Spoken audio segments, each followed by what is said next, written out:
กับสบายดีพี่น้องป้องปลายก็พบกับพ่อซ่องมาเสียตังเคยนะสบายดีตอนเที่ยงพักเที่ยงวันนี้เราเสียเขาได้พักเที่ยงมากินข้าวเนาะมาเบิ่งกันเราเสียได้อย่างกินอาหารเที่ยงนี่ข้าวเปียกอาหารเก่าก๋วยเตี๋ยวเรื่องข้าวเปียกพวกมันก๋วยเตี๋ยวเนาะอย่างคนในห้องเขาจับยวนจับยวนดีแซ่บบ่แต่แซ่บบ่พี่น้องมาเด้อกินข้าวเที่ยงกับเบาเสือมาเด้อกินกับเบาเสือ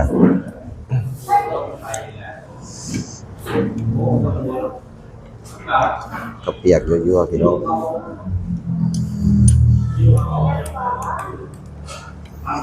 กินคนเดียวตามเคยพักเที่ยงแล้วก็ออกมากินมาเด้อห่างไปตัดทรงผมใหม่เปียกกับไปตัดผมก็มาแวะกินข้าวเปียกกันเลยทรงผมเก่าเลยเป็นทรงผมใหม่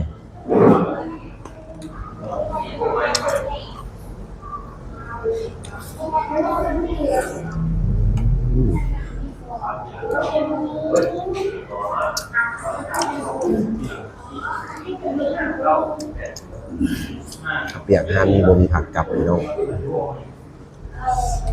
ไม่ได้บ่โดนได้อยู่เนาะห้ามมีบ่มีผักครับเปียกห้ามนี่เย็นแต่เส้นกับตอนคันห้านผักกลับนี่ต้องไปเขตแถวบ้านหมดอันนี้มันอยู่แถวของการเลยบ่มีผักกลับมาเด้อ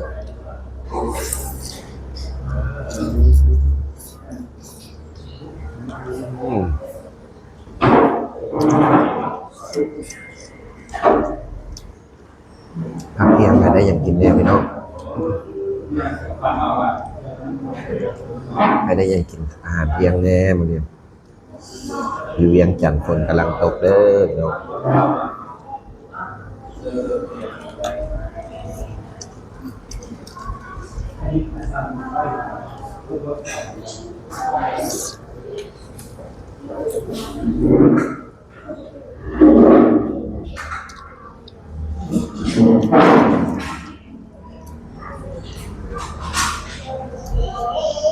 เลิกเรียกมาเป็นกินข้าว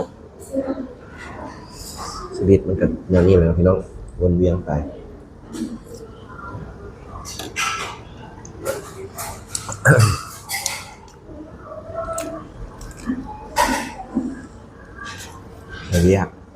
เลิกเรียกมากินข้าว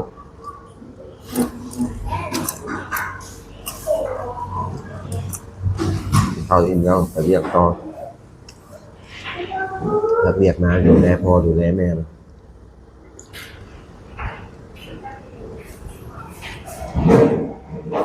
คนก็ว่า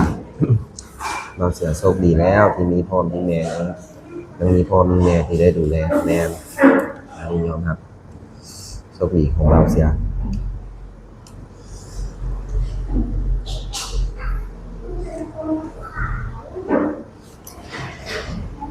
ตอบขอบคุณเท่านั้นแหละเป็นดีที่สุดกับทุกคน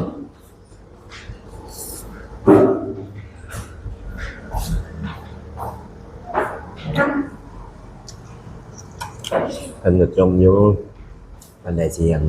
สาวลูกไพ่สวรรค์เขตมาหามาต้อนอีกเด้มา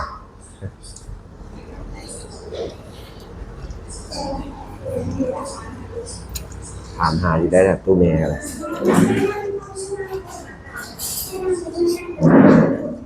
ถามหาคิดฮอดนะคิดฮอดตอนนั้นมาเงินมาแขนกอดหอมกันคิดฮอดตอนนั้นเอาเห็ดมาฝากมาต้อนซื้อเห็ดพวกเห็ดนั่นมาต้อนเลย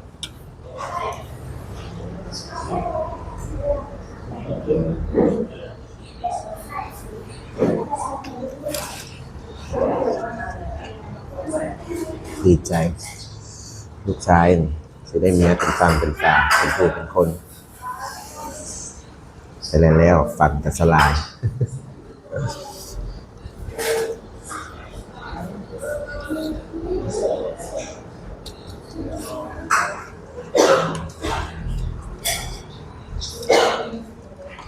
พิ่นก็เป็นมีหาคนใหม่แล้วมีความสุขละเพิ่นเฮาก็ดูแลพ่อแม่ทำหน้าที่เรียกงานต่อไปเนาะ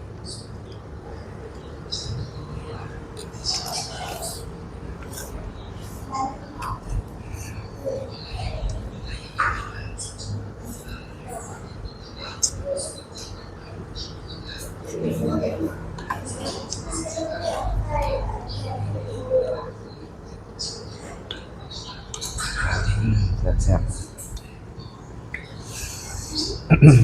แซ่บเลยแซ่บเลย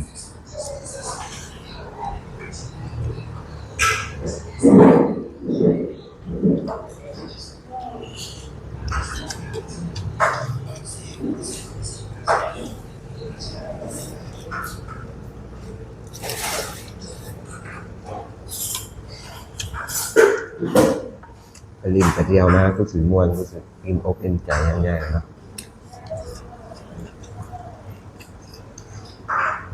สิคักเลยเนาะมีผู้ชายอ้อมทางอ้อมแอวก็เต้นเดากันงับเงียบกันเนี่ย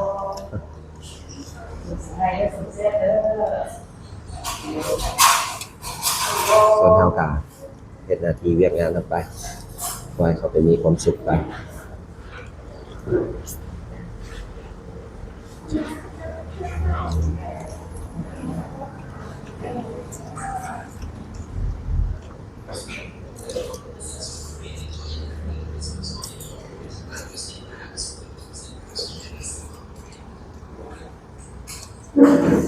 ความสุขแต่ละคนบ่คือกันนะพี่น้อง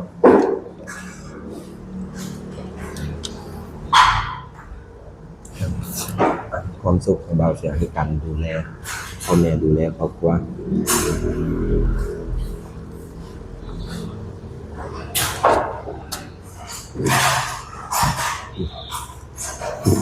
ได้เบิ่งได้แยงกันเนาะ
ข้าวกินข้าวไปสารเฮ็ดเวียกตอนครับ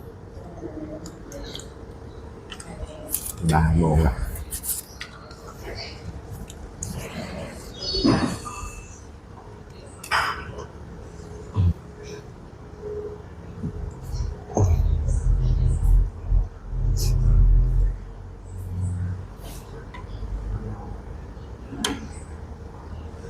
มันเห็นบ่ได้แขกหลาย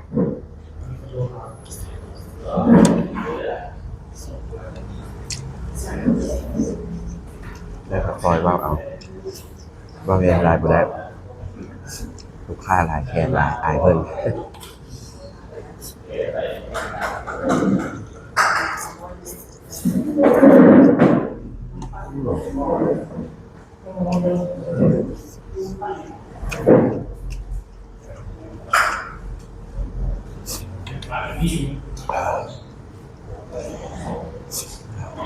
เบิดซึ้ง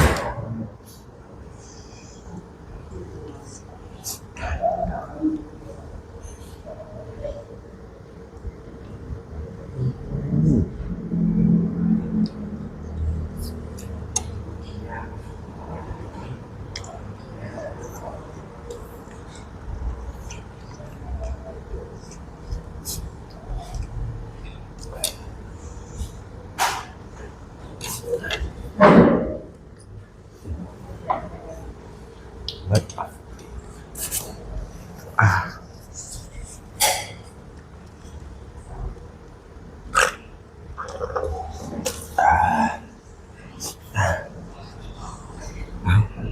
ไปสามเรียกต่อกันเอาหลังจากกินอิ่มแล้วเนาะพี่น้องออกจากห้างแล้วบ่าวเสือก็จะไปสานเรียกต่อมื้อนี้ก็เอาลูกชายมาเพราะว่าฝนตกก็ได้ขับรถลูกชายมา กินข้าวอิ่มละเกี่ยมไปสานเรียกสานต่อเนาะ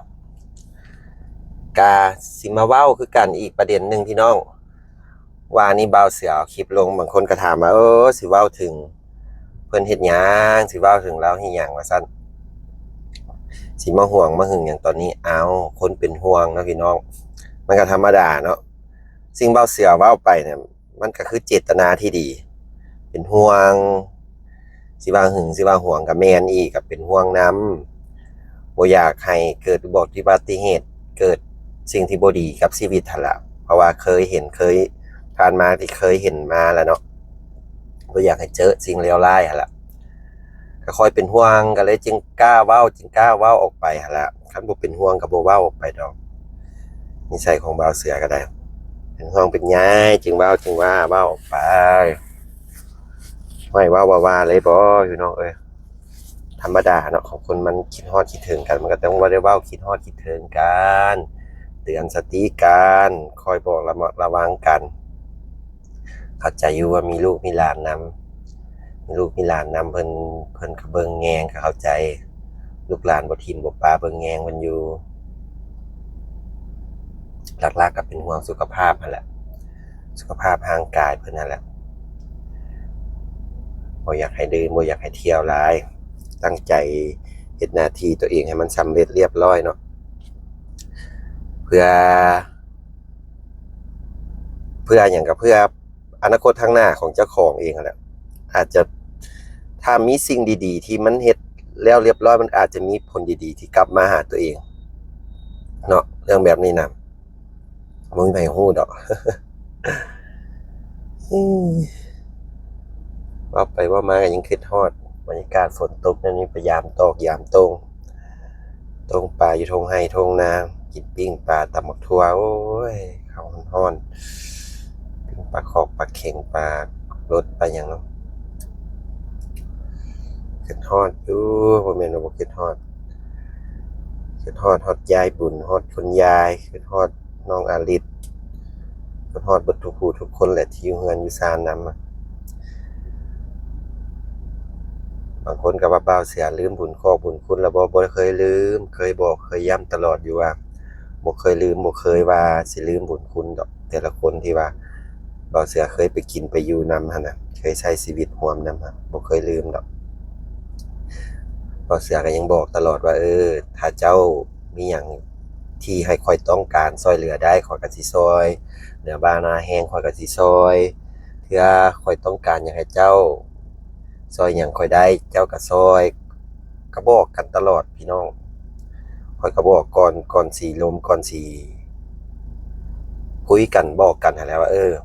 บางเทื่อบ่าวเสือมีเวียกสำคัญอยู่ทางนู้นทางนี้หรือว่ามีเวียกที่อยากให้ช่วยเหลือทางพุ่นก็พร้อมช่วยพร้อมบอกบางเทื่อทางพุ่นอยากให้บ่าวเสือช่วยเหลือนั่นนี่ทางพี่ก็พร้อมช่วยพร้อมหยังบ่ความฮักแพงบ่ความดีนำกันหั่นแหละพี่น้องบางคนก็ว่าบ่าวเสือบ่อยากกลับไปว่าอยากกลับไปบ่แม่นบ่อยากกลับโคตรอยากกลับไปเลยแต่ว่ามันต้องมีโอกาสต้องขึ้นแผนมีโอกาสดี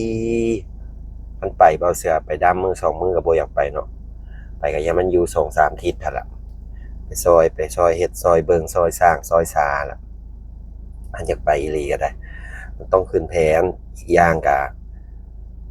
ทางครอบครัวบ่าวเสือแน่พ่อแม่แน่ผู้ใดสิเบิ่งพ่อผู้ใดสิเบิ่งแม่แน่นะมันก็ยุ่งทางนี้ก็พอยุ่งเนาะมันก็ต้องหาเวลาแหละครั้งละสิอยากไปแท้ๆก็ได้มันต้องมีโอกาสมื้อใดมื้อหนึ่งต้องมีเวลาต้องไปให้ได้ไปเบิ่งผลสำเร็จของเพิ่นนั่นแหละเห็นคลิปเพิ่นงานสร้างหลานแป้นใกล้สิแล้วล่ะปลูกฝังกกไม้กกตอกมันใหญ่มันโตเห็นความเติบโตเนาะบ่าวเสือก็ดีใจละสำนั้นก็ภูมิใจละเห็นความเติบโตของคนความเติบโตของการใช้ชีวิต ดำรงชีวิตน้ำพร้อมเนาะดีใจแล้วเห็นสำนั้นก็ดีใจละดีใจแทนละเอาว้าวลายบ่ายโมงป่ายสิบละบ่ายสิบเดี๋ยวอีก3 นาทีเขาเวียกเขางานละคลิปนี้ก็สิฝากไว้ซ้ำนี่แหละเด้อก่อนอื่นเบิดเบาเสือก็ขอบใจเด้อแม่ป้าเอื้อยอ้ายลุงน้านะอาทุกคนเนาะน้องๆทุกคนบ่ว่าจะเป็น FC ใหม่ FC เก่าผู้ติดตามใหม่ผู้ติดตามเก่าก็อย่าลืมเบิ่งคลิปเบาเสือจนจบโดยบ่ข้ามโฆษณานำพร้อมเนาะหลักๆก็อย่าลืมกดซัพพอร์ตกดไลค์กดแชร์ให้พร้อมเนาะไปก่อนคลิปนี้ก็สิฝากไว้ซ้ำนี่แหละสวัสดี